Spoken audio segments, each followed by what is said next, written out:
Police हर angle से मामले की जांच में जुटी है। आप रहिए हमारे साथ, आपके पास वापस लौटेंगे। तो थाने में महिला की हत्या मामले से जुड़ी बहुत बड़ी खबर मिल रही है। कल तक पुलिस सरस्वती को अनाथ बता रही थी, लेकिन अब 3 महिलाएं थाने पहुंची और खुद को ये महिलाएं सरस्वती की बहन बता रही हैं। पुलिस ने तीनों महिलाओं के बयान दर्ज कर लिया और तीनों को लेकर डीएसपी दफ्तर पहुंची। तो यहाँ पर दूसरी ओर आरोपी पार्टनर मनोज साने को थाने लाया गया है। अब 3 महिलाएं सामने आई हैं जो खुद को सरस्वती की बहनें बता रही है।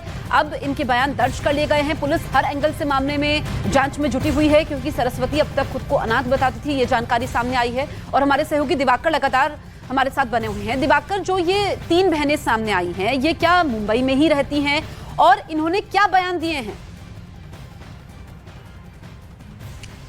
देखिए, जो बयान अभी तक दर्ज करने की प्रक्रिया शुरू है, अलग अलग लोकेशंस पर ये बयान दर्ज किए जा रहे हैं और ये बयान काफी अहम भी होने वाले हैं पुलिस के लिए, क्योंकि जानकारी ये भी निकलकर सामने आई है कि जो सरस्वती वैद्य है लगातार अपने बहनों के संपर्क में रहती थी और जाहिर तौर पर पुलिस को यह जानना है कि संपर्क में रहने के दौरान, बातचीत करने के दौरान फोन पर क्या वो तमाम चीजें बताती थी, क्योंकि जानकारी पुलिस से ये भी निकल के सामने आई कि जो आरोपी है वो लगातार जो सरस्वती वैद्य है उसे मारपीट भी करता था। और क्या सरस्वती वैद्य इस मारपीट के बारे में अपने बहनों को बताती थी या नहीं बताती थी, ये काफी अहम साबित होने वाला है। और जिस तरह से डीएनए मैच हो जाएगा, क्योंकि बॉडी कई टुकड़ों में कटी हुई मिली थी सरस्वती वैद्य की, तो अगर डीएनए मैच हो जाता है इनसे तो साफ तौर पर पुलिस के लिए एक एविडेंस भी हो जाएगा कि वो सरस्वती वैद्य की बॉडी है जिसको कई टुकड़ों में काटा गया है। दूसरी अहम बात कि आरोपी लगातार पुलिस को अलग अलग बयान दे रहा है, लगातार गुमराह करने की कोशिश कर रहा है। कल तक जो आरोपी कह रहा था कि जो है उसने जहर पीकर जो है अपनी जान दी और उससे वो डर गया था, जिसके चलते जो है उसने कई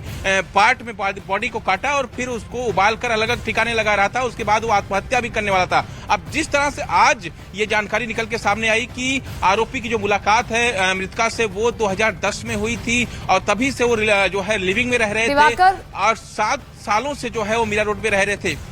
जी बिल्कुल, और बहुत बड़े सवाल हैं। और अगर हम इस केस को कंपेयर करते हैं श्रद्धा मर्डर केस से, तो उसमें सबसे बड़ी बात यह है कि श्रद्धा के पिता ने ही गुमशुदगी की रिपोर्ट कराई और उसके बाद में खुलासा होता है। लेकिन यहाँ अगर हम इन तीनों बहनों की बात करते हैं तो ये तीनों बहनें आखिर 2 से 3 दिनों से कहाँ थी, बड़ा सवाल। मुंबई से सटे थाने में एक महिला की मौत से हड़कंप पूरे देश में मच गया।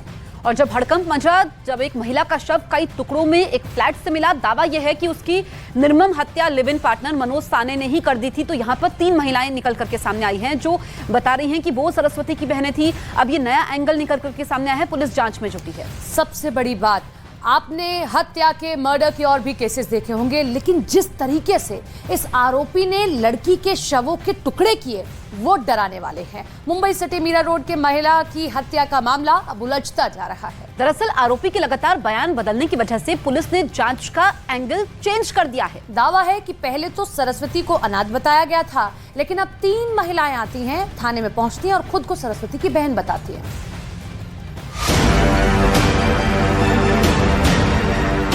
मुंबई के पास मीरा रोड हत्या मामला जितना सीधा लग रहा था, वो अब उतना ही उलझता जा रहा है।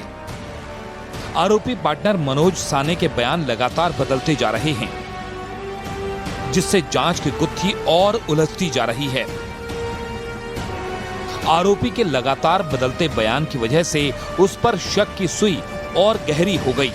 हालांकि पुलिस का मानना है कि आरोपी पार्टनर पुलिस को गुमराह करने की कोशिश कर रहा है, ताकि पुलिस को ज्यादा से ज्यादा समय तक इसमें उलझा कर रखा जा सके।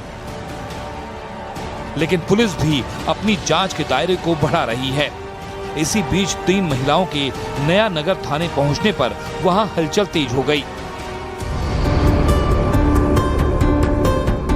एक दिन पहले तक आरोपी मनोज साने सरस्वती को अनाथ बता रहा था, जिसके बाद पुलिस भी सरस्वती को अनाथ मानकर चल रही थी।